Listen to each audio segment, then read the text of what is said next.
তো গদাধর বিবাহ তিথি উপলক্ষে আমরা ওনার কিছু চরিত্র, ভগবানের যেমন চরিত্র অনন্ত, ওনার ভক্তেরও চরিত্র অনন্ত, শিক্ষা অনন্ত। কিন্তু আমরা সেখান থেকে আমরা কিছু শিখবো। যাদের আমাদের বাংলাদেশ অর্থাৎ চট্টগ্রামে আমাদের জন্ম, আমরা অনেক সৌভাগ্যবান। কারণ এখানে মহাপ্রভুর অনেক পার্শ্বদেরই কি হয়েছে, আবির্ভাব হয়েছে। হ্যাঁ, তা শ্রী গদাধর পণ্ডিত গোস্বামী হচ্ছে পঞ্চতত্ত্বের একজন অন্যতম শক্তি, এবং তিনি শ্রী গৌরলীলার সহায়তা করার জন্য 1408 শতাব্দীর বৈশাখী অমাবস্যা তিথিতে বঙ্গদেশে চট্টগ্রাম জেলার অন্তর্গত বেলেটি গ্রামে অর্থাৎ বাঁশখালী গ্রামে শ্রী গদাধর পণ্ডিত গোস্বামী জন্মগ্রহণ করেন। আর ওনার পিতার নাম ছিল শ্রী মাধব মিশ্র এবং ওনার মাতার নাম ছিল শ্রীমতী রত্নাবতী দেবী।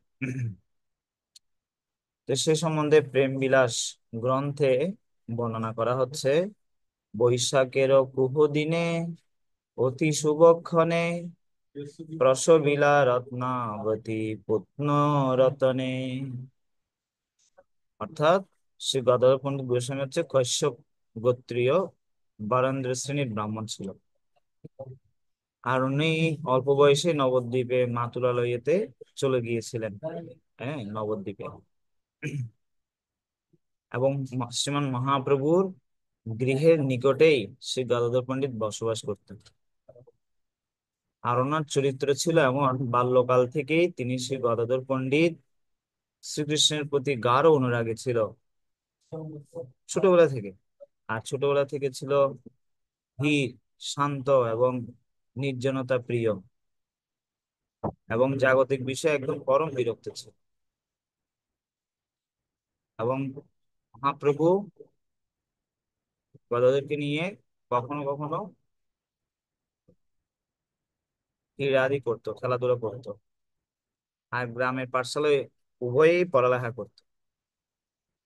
আর মহাপ্রভু গদাধরকে ছাড়া থাকতে পারতো না। মানে চিরসঙ্গীর মতো একদম। কিন্তু অল্প সময়ের মধ্যেই গদাধর শাস্ত্রীয় সিদ্ধান্তে একদম পারদর্শী হয়ে ওঠে। আর সে সম্বন্ধে প্রেম বিলাস গ্রন্থে বর্ণনা করা হচ্ছে, মহাপ্রভুর সনে গদাধরের একত্র অধ্যয়ন, শিশুকাল হতে পরম বিরক্তি ভাগ্যবান। ছোটবেলা থেকেই মহাপ্রভুর সাথে ওনার কি ছিল, একটা সুসম্পর্ক ছিল এবং সুন্দর একটা বন্ধুত্ব ছিল।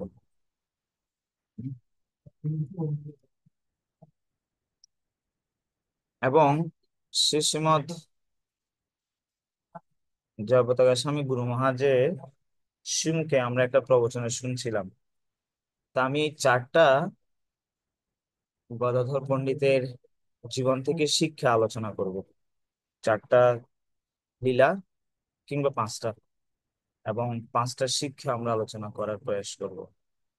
আলোচনা করার পূর্বে ওনার শ্রী পাদপদ্ম হৃদয়ে ধারণ পূর্বক, স্মরণ পূর্বক, এবং গুরুবৃন্দ এবং শিল প্রভুপাদের শ্রী চরণ কমল আমার বিনম্র নিবেদন এই, এবং প্রার্থনা করে শুরু করছি। তো প্রথম হচ্ছে, আমার পরমারাধ্য গুরু মহারাজের শ্রীমুখ থেকে আমি শুনেছিলাম যে গদাধর পণ্ডিত একদিন তিনি চাইছিলেন ভাগবত শিখবেন তিনি। এখন ভাগবত শিখবেন তিনি ওনার বাড়ি থেকে নবদ্বীপে মহাপ্রভুর কাছে যাচ্ছিলেন। এখন নবদ্বীপে মহাপ্রভুর বাড়িতে গিয়ে দেখছে মহাপ্রভু নেই। তিনি কোথায় গেলেন? আর তিনি জগন্নাথপুরীতে চলে গেছেন শুনছি। এখন সেই নবদ্বীপ থেকে আবার জগন্নাথপুরীতে 15-20 দিন, হ্যাঁ 1 মাসেরও অধিক সময় ধরে অনেক কষ্ট করে করে হেঁটে হেঁটে গেল। আমি আবারও বলছি, এটা কি বিষয়ে বলছি, ভাগবত শিক্ষা অধ্যয়ন করার জন্য কতটা ব্যাকুল হতে হবে, এটা হচ্ছে 1 নাম্বার শিক্ষা, এ বিষয়ে লীলা বলছি। তা এখন তিনি জগন্নাথপুরীতে গেলেন। জগন্নাথ মন্দিরে প্রবেশের পর দেখছে সেখানে সবাই সারিবদ্ধ হয়ে দাঁড়িয়ে আছে, কিন্তু সবাই ক্রন্দন করছে। তখন জিজ্ঞেস করছে, ক্রন্দন করছেন কেন আপনারা? হচ্ছে মহাপ্রভু জগন্নাথ মন্দিরে প্রবেশ করলো আর বের হলো না। তখন তিনি ক্রন্দন শুরু করলো, আরে আমি যার কাছ থেকে ভাগবত শিক্ষা গ্রহণ করতে আসলাম তিনিই চলে গেল, তাহলে আমি কার কাছ থেকে শিখবো এই ভাগবত?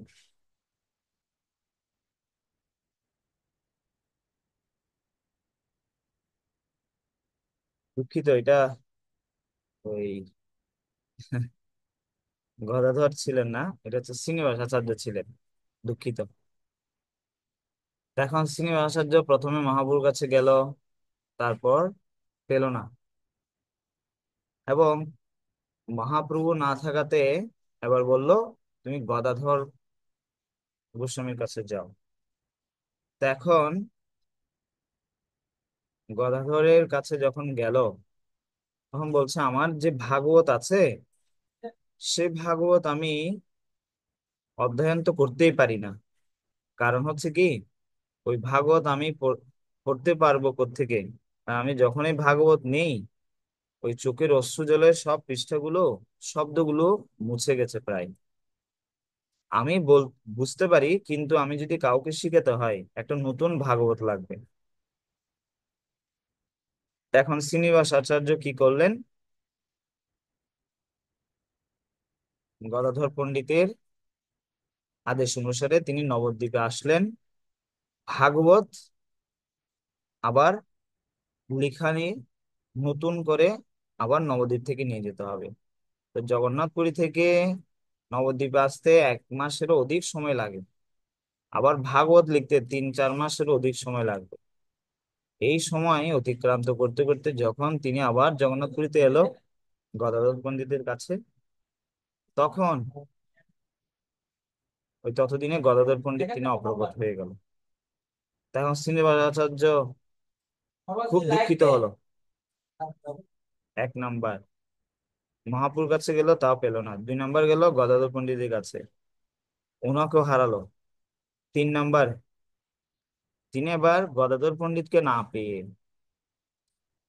আবার ওইখানকার ভক্তরা পরামর্শ দিল, আপনি কি করুন, আপনি যান বৃন্দাবনে শিল রূপ গোস্বামী শিল সনাতন গোস্বামীর কাছে। তা এখন জগন্নাথপুরী থেকে বৃন্দাবনে বহু দূর, যেতে যেতে গিয়ে দেখছে ওনারাও অপ্রকট হয়ে গেল, ওনারাও এই পৃথিবীতে নেই। আরে যেদিকেই যাচ্ছে সেই দিকেই মানে কি তিনি দুঃখে ভারাক্রান্ত হচ্ছে। অবশেষে ছিল জীব গোস্বামীর থেকে এই ভাগবত শিক্ষা শ্রীনিবাসাচার্য লাভ করেন। হম তাহলে দেখুন, এই আমরা এটা থেকে একটা শিক্ষা লাভ করতে পারি যে শ্রীনিবাস আচার্য তিনি ভাগবত শিক্ষার জন্য কতজনের কাছে গেল, তাই না? কেন? ভাগবত শিক্ষা তিনি গ্রহণ করার জন্য। আমাদেরকে ভক- ভাগবতের এই শিক্ষা যদি গ্রহণ করতে হবে, হ্যাঁ তার জন্য কতটা পরিশ্রম আমাদেরকে করতে হবে, কি তার কোনো কি নেই?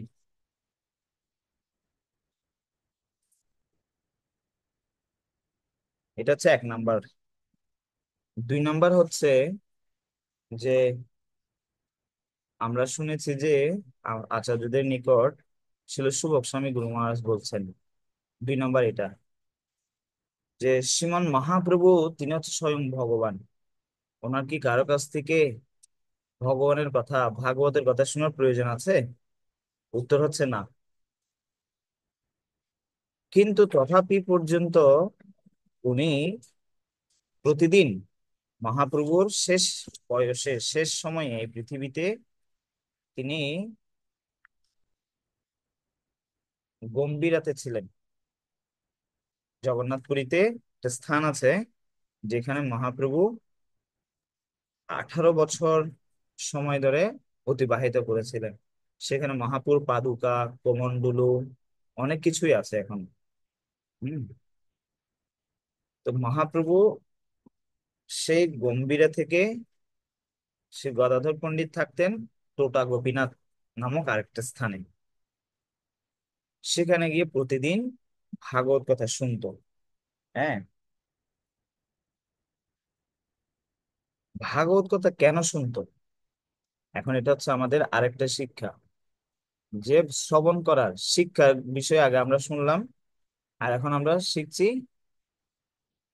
ভাগবত আমাদেরকে শ্রবণ করতে হবে। শিল প্রভুপাদ বলছেন, এবং শিল প্রভুপাদের সময়ও শিল প্রভুপাদ নিজে ওনার শিষ্যবৃন্দদের থেকে এই ভাগবত কথা শুনতেন। হম। কেন শুনতেন? কারণ নষ্টপ্রায়েষু অভদ্রেষু নিত্যম ভাগবত সেবয়া, যে আমাদের হৃদয়ে যে অভদ্রতা রয়েছে সেগুলো যদি আমরা নির্মল করতে চাই, তাহলে আমাদেরকে কি করতে হবে? নিয়মিত শ্রীমদ্ ভাগবত শুনতে হবে। তো কতদিন শুনবো? কতবার শুনবো? আমরা তো এক কথা শুনলে দ্বিতীয়বার শুনতে চাই না। তো সেজন্য বলা হচ্ছে ভাগবতের দ্বিতীয় স্কন্ধে আরেকটা শ্লোকে শৃণ্যতাম, হ্যাঁ শুনতে হবে। কি ভাব নিয়ে শুনতে হবে? আমি সেটা এখানে লিখে দেখাচ্ছি।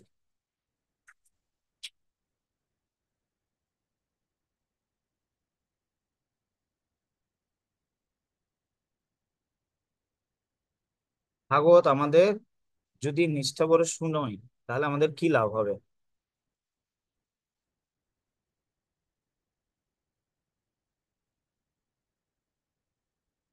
ভাগবত শ্রবণের ফল এক, ভাগবত শুনতে হবে। শৃণ্যতাম, হ্যাঁ শ্রবণ করতে হবে। কিন্তু শ্রবণ করতে হবে কি মনোভাব নিয়ে? শুনতে হবে। 2 নম্বর যোগ্যতা হচ্ছে কি? শ্রদ্ধার সহিত। হ্যাঁ, শৃণ্যতাম শ্রদ্ধয়া, 2 নম্বর। আর 3 নম্বর হচ্ছে কতদিন শুনবো? একদিন না এক সপ্তাহ? সে সম্বন্ধে বলা হচ্ছে নিত্য। শৃণ্যতাম শ্রদ্ধয়া নিত্যম। এখন প্রতিদিন শুনবো, শোনার পরে কি করব? গ্রহণ করতে হবে। শৃণ্যতাম শ্রদ্ধয়া নিত্যম গৃহীতশ্চ, গ্রহণ করতে হবে। এখান থেকে যে উপদেশ আমরা পাবো সেটা কি করতে হবে? জীবনে প্রয়োগ করতে হবে। তখন জীবনে কিভাবে প্রয়োগ করব? স্বচেষ্টায়, নিজের চেষ্টায়। নিজেকে চেষ্টা করতে হবে। অন্যকে বলে বলে কতদিন আমরা, হ্যাঁ, থাকবো? তো সেই ধরনের একটা আসলে ভক্তি সিদ্ধান্ত সরস্বতী ঠাকুর বলছেন গল্প, পি পু পি সু। হ্যাঁ, এই গল্প বলছিলেন ছিল ভক্তি সিদ্ধান্ত সরস্বতী ঠাকুর। তো দুই বন্ধু এরা, পিপু একজন, পিসু আরেকজন। তা পিপুর পিঠ পুড়ে যাচ্ছে ঘুমন্ত অবস্থায়, ওই বাসায় আগুন ধরেছে। তো সে বলছে, মানে ঘুমের ঘোরে বলতে পারছে না, পিঠ পুড়ে যাচ্ছে, পুরোটা না বলে বলছে পিপু। তখন সাথে যে আরেক অলস ছিল, সে বলছে পিসু। একটু ফিরে শো, অসুবিধা নেই, ফুললে এখানে ফুরি মরি, অসুবিধা নেই।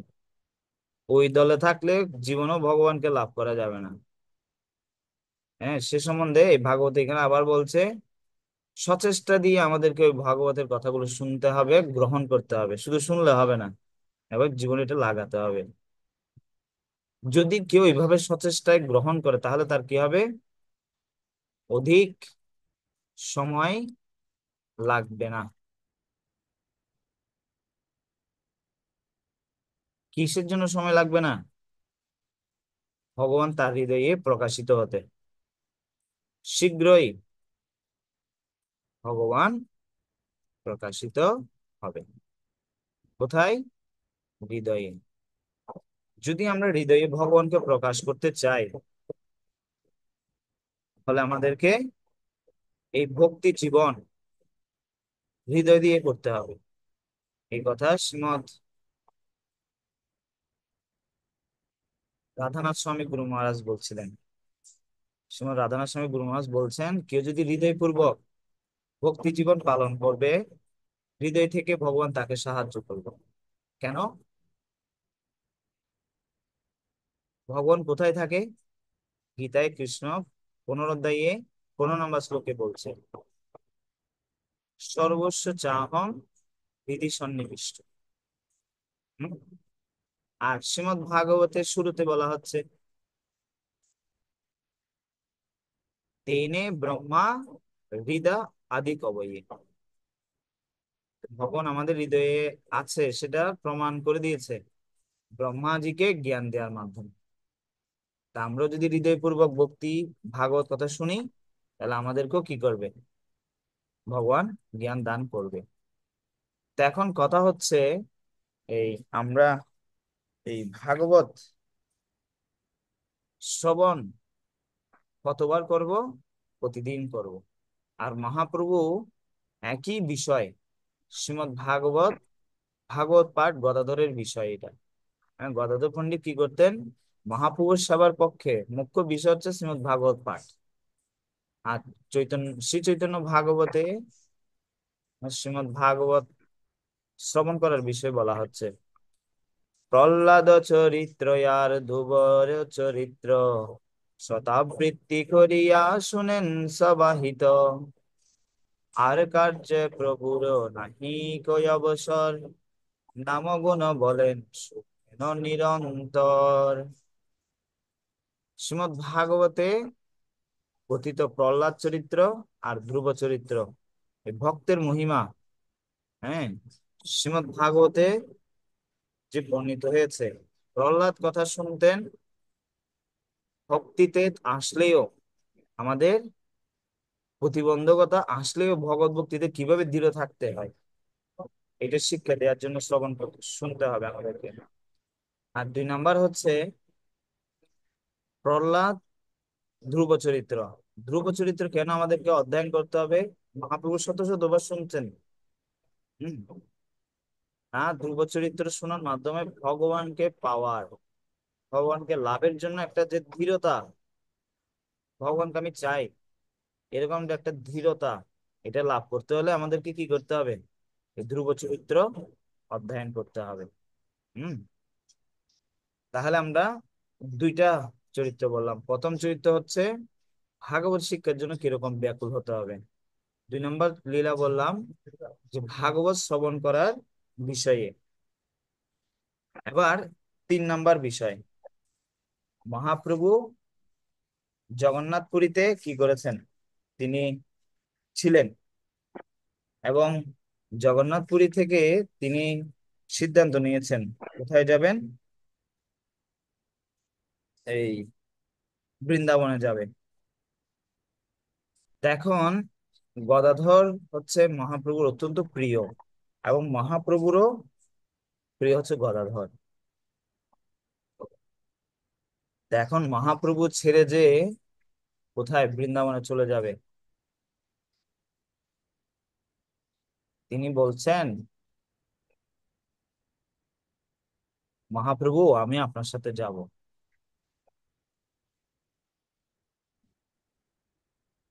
তো মহাপ্রভু বলছে, না, তুমি সন্ন্যাস নিয়েছো, তুমি যদি ক্ষেত্র সন্ন্যাস নিলে, এই ক্ষেত্র সন্ন্যাসটা তোমার ভঙ্গ হয়ে যাবে যদি তুমি জগন্নাথপুরী থেকে আমার সাথে বৃন্দাবনে যাও।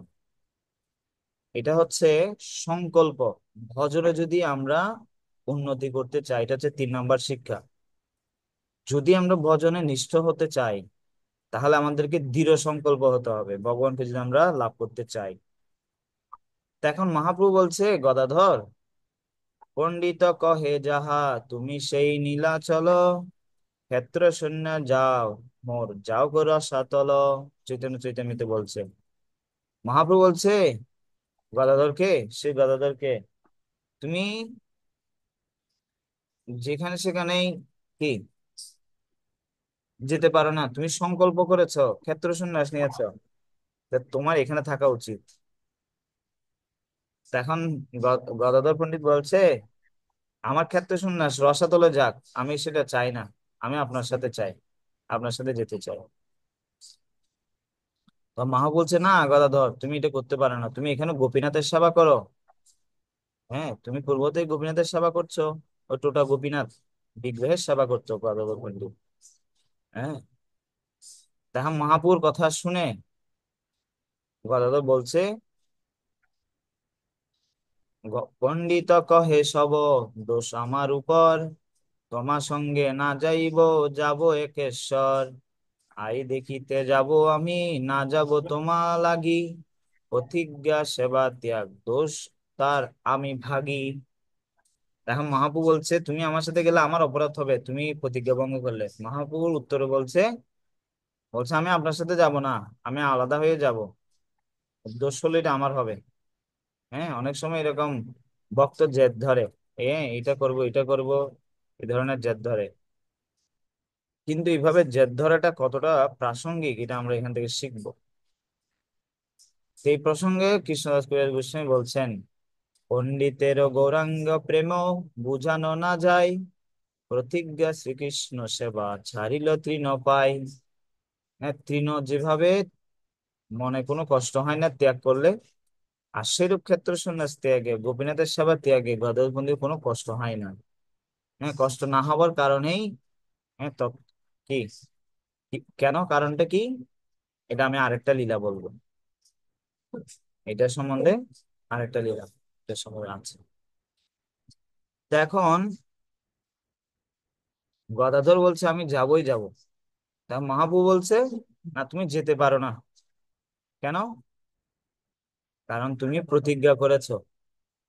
হ্যাঁ, প্রতিজ্ঞা রক্ষা যদি না করো, তাহলে তোমার এটা ভালো হবে না। তা এখন গদাধর মহাপ্রভু বলছে, প্রতিজ্ঞা সেবা ছাড়িবে, এ তোমার উদ্দেশ্য, সেই সিদ্ধ হইল ছাড়ি আইলা দূর দেশ। আমার সঙ্গে রহিতে চাহ, বাঞ্ছ নিজ সুখ, তোমার দুই ধর্ম যায়, আমার হয় দুঃখ। মোর সুখ চাহ যদি, নীলাচলে চলো, আমার শপথ যদি আর কিছু বলো। তখন গদাধরকে মাহাবু বলছে, তুমি ক্ষেত্র সন্ন্যাস গ্রহণ করে ক্ষেত্রবাসের প্রতিজ্ঞা এবং গোপীনাথের সেবা করার জন্য তুমি যে উদ্দেশ্য ছিল, তা সিদ্ধ হলো। তুমি এখানে কটকে এসেছো, থাকো এখানে। এখন তুমি যদি আমার সঙ্গে যেতে চাও, যে তোমার নিজের সুখের কথা চিন্তা করো, তাহলে তোমার ধর্মও যাবে, আমারও দুঃখ হবে। আর যদি তুমি আমার সুখ চাও, মহাপ্রভু বলছে, তাহলে তুমি এখানে থাকো, আমি যেটা চাই তুমি সেটা করো।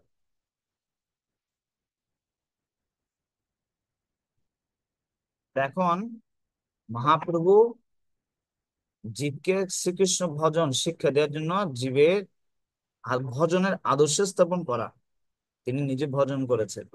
তো তিনি নিজে করেছেন, তার পার্শ্বদগণকেও করিয়েছেন। হ্যাঁ, সেই গদাধর পণ্ডিত গোস্বামীর দ্বারা শ্রীমন মহাপ্রভু বিগ্রহ সেবার আদর্শ স্থাপন করেছেন। হ্যাঁ, শ্রী গদাধর পণ্ডিত তাই ব্রতরূপে গোপীনাথের সেবা করেছেন। এক, কোথাও যায়নি। যা ব্রতরূপে একবার গ্রহীত হয়, তা কখনো পরিত্যাগ করা উচিত না। তা পরিত্যাগ করলে ব্রত ভঙ্গ হয়ে যায়। তো সেজন্য একটা কথা, এটা হচ্ছে 3 নম্বর যেটা শিক্ষা আলোচনা করছি, ভজনের যে অঙ্গগুলো আছে সেগুলোকে ব্রত রূপে গ্রহণ করতে হয়। ব্রত রূপে গ্রহণ কেউ না করলে ভজনের নিষ্ঠা জন্মে না। আর যদি নিষ্ঠা না জন্মে ভজন ফল শীঘ্র লাভ হয় না। তো সে সম্বন্ধে শিল জগদ্দার স্বামী গুরু মহারাজ বলছে আমাদেরকে ইসকনে প্রত্যেক যে আমরা সদস্য আছি প্রত্যেককেই কি করতে হবে, ক্ষেত্র সন্ন্যাস নিতে হবে। কিরকম?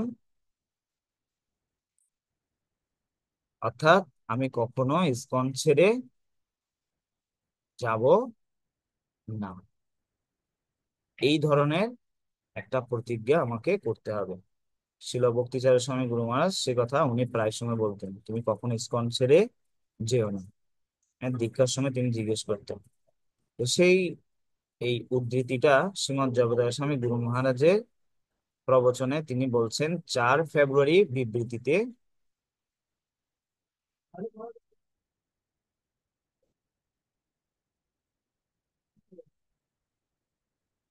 শিল প্রভুপাদ আমাদের এই ইসকন ক্ষেত্র আন্তর্জাতিক কৃষ্ণ ভাবনামৃত সংঘ প্রদান করেছেন এবং নিশ্চিতভাবে আমরা সর্বদা ইসকনে যুক্ত থাকতে চাই এবং কখনোই ইসকনের বাইরে যেতে চাই না। তাই এই চেতনায় নিশ্চিত রূপে আমাদের সকলের ক্ষেত্র সন্ন্যাসের ভাব গ্রহণ করা উচিত যে আমরা ইসকনের পরিবার ত্যাগ করতে অনিচ্ছুক। শিল প্রভুপাদের নির্মিত এই শুদ্ধ আলোয়ে এই ক্ষেত্রে আমরা অবস্থান করতে চাই। প্রবচন ফেব্রুয়ারি 4, 1987, সিদাম মায়াপুর, ভারত। হম। অর্থাৎ আমাদেরকে কি করতে হবে, মানে আমি কখনো ইসকন ছেড়ে যাব না। এখন মহাপ্রভু গদাধরের মাধ্যম দিয়ে এটা আমাদেরকে শিক্ষা দিয়েছেন। বাহ্যিকভাবে মহাপ্রভু এটা করেছেন, কিন্তু তিনি বৃন্দাবনে গেছেন, কিন্তু তিনি অন্তরে সুখ পায়নি। কেন? গদাধরের মনে কষ্ট দিয়েছে। মহাপ্রভু বৃন্দাবন পরিক্রমা করে এসে বলছে গদাধরের ছাড়ি গে গদাধরে ছাড়ি গেনু ইহ দুঃখ পাইল, সেই হেতু বৃন্দাবন যাইতে না রিল। তো মহাপ্রভুর এই উক্তি থেকে আমরা এই শিক্ষা পাই যে ভক্তের মনে দুঃখ দিয়ে কোনো কাজ করতে গেলে তা ফলপ্রসূ হয় না। যদিও মহাপ্রভু তার ভক্তের প্রতিজ্ঞা রক্ষা করার জন্যই কি করেছেন, ওনাকে নেননি। যেমন আমরা দেখি যে ভীষ্মদেব তিনি প্রতিজ্ঞা করেছিল যে তিনি কৃষ্ণকে অস্ত্র ধরাবেন হাতে, আর কৃষ্ণ বলছে আমি অস্ত্র হাতে ধরবো না। তো দেখেন কৃষ্ণ হাতে অস্ত্র ধরেছে কেন? ভক্তের অভিলাষ কি করার জন্য, পূরণ করার জন্য। ঠিক আছে, তো এইটা হচ্ছে শিক্ষা। 3 নম্বর শিক্ষা সমাপন করলাম। তো এখন 4 নম্বর শিক্ষা।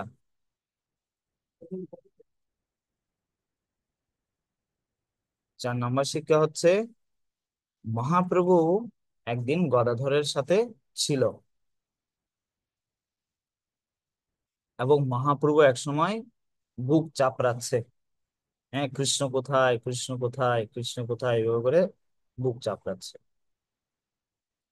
তখন সচিমাতা দেখে একটু বিব্রত হলো। কেন? কারণ এই যে বুক এভাবে চাপড়াচ্ছে, কখন না বুক ফেটে ফেলে। হ্যাঁ, এইভাবে কৃষ্ণ বিরহে। তখন গদাধর পণ্ডিত কি করলো, বলছে কৃষ্ণ একটু গাভী চড়াতে গেছে। তখন মাঠের দিকে দৌড়াতে চেষ্টা করছে মহাপ্রভু। তখন গদাধর পণ্ডিত আবার বলছে না না না, কৃষ্ণ আপনার ভিতরেও আছে, হৃদয়েও আছে। আমার হৃদয়ে আছে। এভাবে করে মহাপ্রভু কি বলছে, ওই বুক নখ দিয়ে ছিঁড়ে ফেলার চেষ্টা করছে। তখন আবার গদাধর পণ্ডিত বলছে না না, এখন ছিল, আবার কি গাভী চড়াতে গেল। এভাবে করে মহাপ্রভুর যে কৃষ্ণ প্রেমের যে উন্মাদনা, সেটাকে একটু ভারসাম্য বজায় রাখছে। এটা দেখেছে কে? মা সচী দেবী। তো এখন সচী দেবী বলছে, গদাধর, তুমি তো দেখি খুব বুদ্ধিমান, আমার নিমাইকে তুমি শান্ত রাখছো খুব কৌশলে, তাই আমি তোমাকে উপদেশ দিচ্ছি, তুমি আমার এই নিমাইয়ের সাথে সব সময় থেকো, ওকে একটু দেখে রেখো, কেমন? তা এখন আমাদের পূর্বতন আচার্যরা বলছে, এটা কেন? কারণ কৃষ্ণ যখন দাপর যুগে এসেছিলেন, তখন শ্রীমতী রাধারানী সর্বদা কৃষ্ণের সাথে থাকতে পারেননি। কেন? কারণ সেই রকম করেই লীলার আয়োজন হয়েছিল, এবং শ্রীমতী রাধারানী চেয়েছিলেন কৃষ্ণের সাথে সর্বদা থাকবে।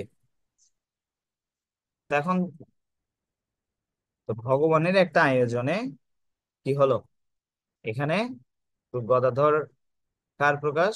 শ্রীমতী রাধারানীর প্রকাশ। তখন শ্রীমতী রাধারানী কার সাথে আছে সব সময়? মহাপ্রভুর সাথে, হ্যাঁ, কৃষ্ণের সাথে আছে। তো অর্থাৎ কেউ এখান থেকে শিক্ষা, যদি আমরা ভগবানের লীলায়, ভগবানের সেবায় যুক্ত হতে চাই, তাহলে আমাদেরকে কয়েকটা জিনিস অর্জন করতে হবে।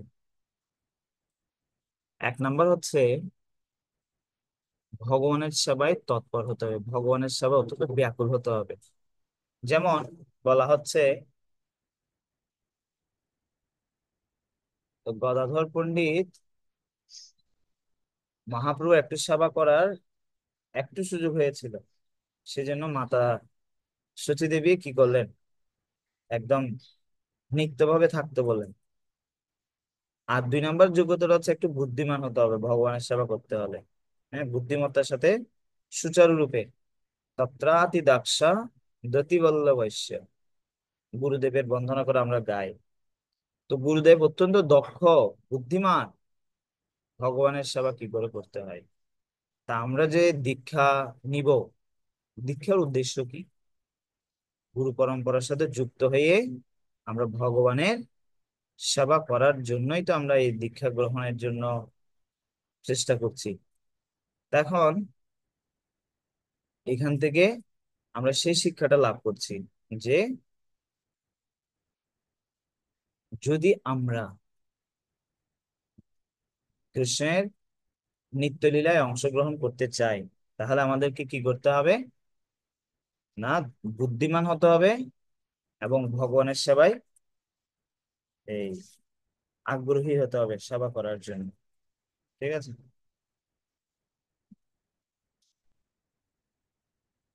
তো এখন যদি আমরা ভগবানের সেবায় অংশগ্রহণ করতে চাই, ভক্ত সঙ্গে থাকি, তাহলে কিন্তু আমাদের কিছু অসুবিধা আছে।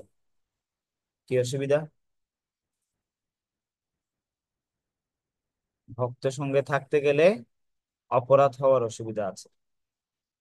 তো সেই ধরনের লীলা আমরা দেখতে পাচ্ছি শ্রী গদাধর পণ্ডিতের চরিত্র থেকে। যেমন মহাপ্রভুর পিতা, বাপ বাপ বলে ডাকতেন শিল পুণ্ডরীক বিদ্যানিধি ঠাকুরকে। এটা হচ্ছে 5 নম্বর লীলা, শিক্ষা। তা এখানে আমরা শিক্ষা লাভ করব যে মুকুন্দ গদাধর পণ্ডিতকে বৈষ্ণব দর্শনে নিয়ে এসেছিলেন। এখন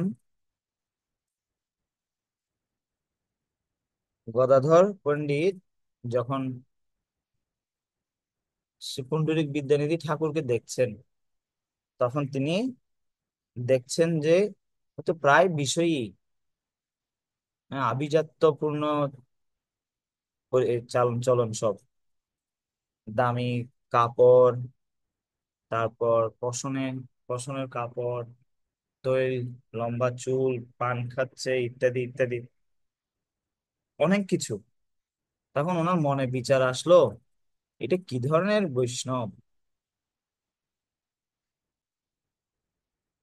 তখন উনি অপরাধ হয়ে গেছে, মানসিক অপরাধ। তো অপরাধ 3 ধরনের হয়। এক ধরন হচ্ছে শরীর দিয়ে, 2 নম্বর হচ্ছে মন দিয়ে, 3 নম্বর হচ্ছে বাক্য দিয়ে। BMW। Body, mind, word. এইভাবে কি হয়, অপরাধ হয়। তা এখন গদাধর যে অপরাধ করে ফেলেছে, তখন সেটা বুঝতে পেরেছে মুকুন্দ। তা এখন ভক্ত সঙ্গ থাকলে অপরাধও হবে, আবার অপরাধ থেকে মুক্ত হতে পারবো। এই শিক্ষা এখানে আছে। তা এখন মুকুন্দ যখন বুঝতে পারলো, হ্যাঁ, মুকুন্দ দত্ত ঠাকুর যখন বুঝতে পারলো যে যে না, এই তো বৈষ্ণব দর্শন করতে এসে এটা অপরাধ করে ফেলছে, এটার একটা সমাধান করা উচিত।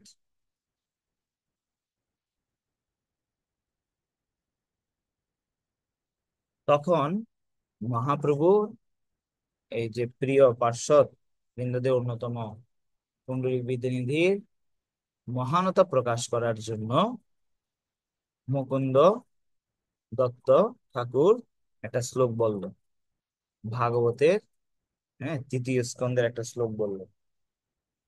অহো বকীয়ং স্তনকালকূটম জিগাংশয়া পায়য়প্রসদ্ধি লবে গতিম দাত্রোচ্যুতম ততো অন্নম কম্বা দয়ালো শরণম ব্রজে।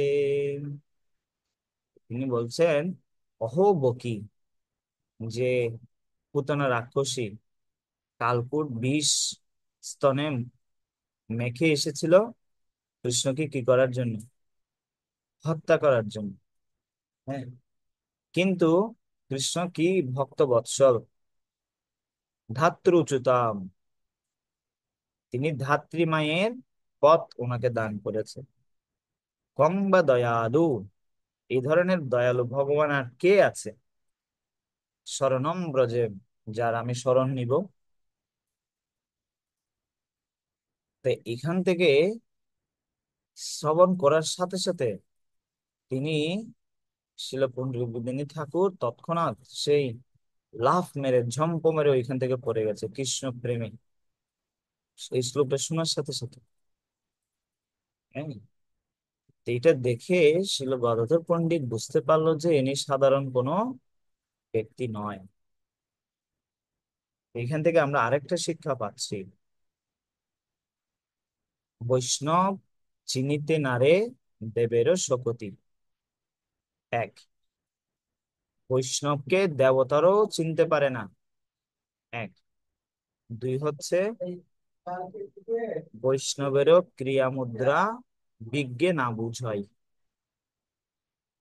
বৈষ্ণবের ক্রিয়াকলাপ এগুলো অত্যন্ত বুদ্ধিমান ব্যক্তিরাও বুঝতে পারে না, দেবতারাও বুঝতে পারে না, এই জগৎ অত্যন্ত বুদ্ধিমান ব্যক্তি তারাও বুঝতে পারবেন এই বৈষ্ণবের যে চরিত্র কার্যকলাপ।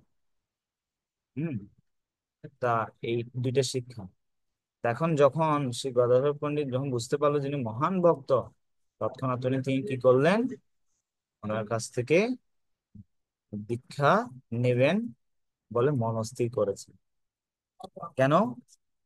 কারণ এই দীক্ষা নেওয়ার মাধ্যমে তিনি অনুভব করছেন যে আমি এই অপরাধ থেকে, শিষ্যত্ব যদি আমি বরণ করি, তাহলে আমি কি করতে পারবো, এই অপরাধ থেকে মুক্ত হতে পারবো।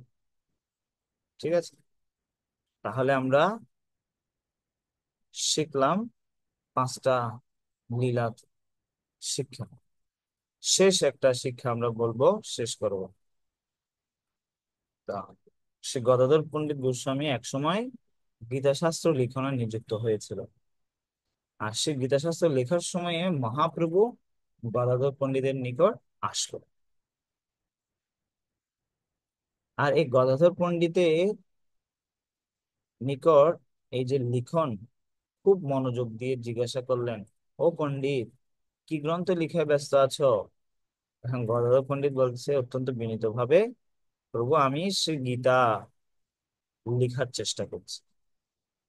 তো শ্রী গদাধর পণ্ডিত মুখ থেকে যে গীতা লিখার কথা শ্রবণ করে মহাপ্রভু বলছে, তার হাত থেকে সেই গীতাটা নিয়ে নেয়। তারপর মহাপ্রভু ওই গ্রন্থে সহস্ত একটি শ্লোক লিপিবদ্ধ করেন। হ্যাঁ, এই শ্লোকটিতে মহাপ্রভু লিখেছেন ষটশতানি সবিংশানি শ্লোক নামানি কেশব অর্জুন সপ্তশম পঞ্চশৎ সপ্তষ্টিশ্চঞ্চ সঞ্জয় ধার্তরাষ্ট্র শ্লোকমেকম গীতয়ামানমুচ্যতে। অর্থাৎ ভগবত গীতার মধ্যে কৃষ্ণ 620, মানে 620টি শ্লোক বলেছেন। অর্জুন শ্লোক বলেছে 57, আর সঞ্জয়ের 67, আর ধৃতরাষ্ট্রের একটি। এভাবে করে মহাপ্রভু একটা শ্লোক লিখেছেন। আর মহাপ্রভুর এই গীতার মধ্যে একটি শ্লোক লিপিবদ্ধ করে গদাধর পণ্ডিতের হাতে প্রদান করলো। তারপর তারপর বলছে, শ্লোক দেখি গদাধরের আনন্দিত মন, প্রণাম করিয়া তাহে করিলা স্তবন। এটা দেখে কি করলো গদাধর পণ্ডিত? স্তব করলো মহাপ্রভু। এবং শ্রী গদাধর পণ্ডিতের অপ্রকটের সময় তার স্বহস্তে লিখিত এই যে গীতা গ্রন্থ তার ভ্রাতুষ্পুত্র নয়নানন্দকে এটা প্রদান করেছিল। আর এই গীতা এখনো পর্যন্ত আছে। যদি আপনারা ভারতবর্ষে যাবেন, মুর্শিদাবাদ জেলার কান্দি মহাকুমায় ওনার সিপাটে ভরতপুরে নয়নানন্দ প্রভুর স্থাপিত শ্রী রাধা গোপীনাথ জিউ মন্দিরে রক্ষিত আছে এটা এখন। হ্যাঁ, শ্রীপাদ পণ্ডিতের, হ্যাঁ, কি এই গীতাটা কোন জেলায়? মুর্শিদাবাদ জেলার কান্দি মহাকুমায়। হম, যেখানে হচ্ছে ভরতপুরে শ্রী নয়নানন্দ প্রভুর যে স্থাপিত শ্রী শ্রী রাধা গোপীনাথ যে মন্দির আছে সেখানে এখনো আছে। সেটা আপনারা এখানে দেখতে পাবেন। তাহলে আমরা 6 থেকে 8টার মতো শিক্ষা আমরা আজকে শ্রীল গদাধর পণ্ডিতের আবির্ভাব তিথি এই অধিবাস উপলক্ষে আলোচনা করলাম। হম, আজকেও শ্রী শ্রীমৎ জগদায় স্বামী গুরু মহারাজ ওনার আবির্ভাব স্থান সম্বন্ধে বললেন, আবির্ভাব তিথি উপলক্ষে বললেন। আগামীকাল অর্ধবেলা উপবাস রাখবো আমরা। আর যদি আমরা পারি, হম, এই ওনার সম্বন্ধে শ্রবণ করতে পারি, পড়তে পারি। সে সাথে এই খুব নিকটে চট্টগ্রাম থেকে ঘন্টা দেড়েক সময় লাগে বাঁশখালী, সেখানে খুব সুন্দর মন্দির স্থাপিত হচ্ছে, এবং কালকে এখানে অনেক সুন্দর অনুষ্ঠান হবে। ইসকনের অনেক বরিষ্ঠ বৈষ্ণবেরা আসছেন, এবং শ্রীমৎ ভক্তি বিনয় স্বামী মহারাজ, ভক্তি অদ্বৈত নবদ্বীপ স্বামী মহারাজ, আর অনেক প্রমুখ বৈষ্ণবেরা আসছেন। খুব সুন্দর অনুষ্ঠান হবে। তা আপনারা চাইলে এতে অংশগ্রহণ করার দ্বারা শ্রী গদাধর পণ্ডিতের কৃপা লাভ করতে পারেন। হরে কৃষ্ণ, হরে কৃষ্ণ, কৃষ্ণ কৃষ্ণ হরে হরে, হরে রাম, রাম রাম হরে হরে। শ্রী গদাধর পণ্ডিত প্রভু কি জয়। ইসকন গুরু আচার্য বৃন্দ কি জয়। গৌর প্রেমানন্দে হরি হরি বল। তা কারো কোনো প্রশ্ন আছে কি?